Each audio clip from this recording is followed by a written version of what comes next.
నమస్తే మిత్రులారా, నేను మీ శ్రీనివాస్ చౌహాన్ అడ్వకేట్. మిత్రులారా, ఒక కేసులోని విషయం ఏంటి అంటే, ఒక వ్యక్తి ఒక ప్రాపర్టీని కొనుగోలు చేసినాడు. ఆ ప్రాపర్టీ సబ్ రిజిస్ట్రార్ వద్ద రిజిస్ట్రేషన్ కూడా అయిపోయింది.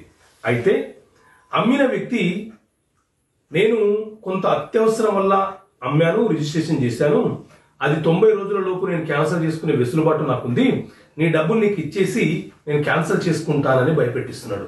నిజంగా దీనికి ఒక 90 రోజుల లిమిటేషన్ అనేది ఉంటుందా అని అంటే, మిత్రులారా, మన దేశంలో రిజిస్ట్రేషన్ యాక్ట్ 1908 అనే చట్టం అమలు ఉన్నది. ఈ చట్టంలోని సెక్షన్ 47 ప్రకారంగా ఎప్పుడైనా సరే ఒక వ్యక్తి తనకు ఒక ఆస్తి మీద పరిపూర్ణమైనటువంటి హక్కులను కలిగి ఉన్న సందర్భంలో అతను ఆ హక్కులను మరొక వ్యక్తికి గిఫ్ట్ డీడ్ ఇచ్చి హక్కులను బదలాయించినా, లేకపోతే విల్ డీడ్ ద్వారా బదలాయించినా, లేక ఆస్తులను అమ్మకాలు కొనుగోలు చేయడం ద్వారా బదలాయించినా, ఏ రోజైతే రిజిస్ట్రేషన్ అవుతుందో ఆ రోజు నుంచి కొనుగోలు చేసిన వ్యక్తికి ఆ ఆస్తి మీద పరిపూర్ణమైనటువంటి హక్కులు సంక్రమిస్తాయి. ఓకే మిత్రులారా, థ్యాంక్ యూ. జై హింద్.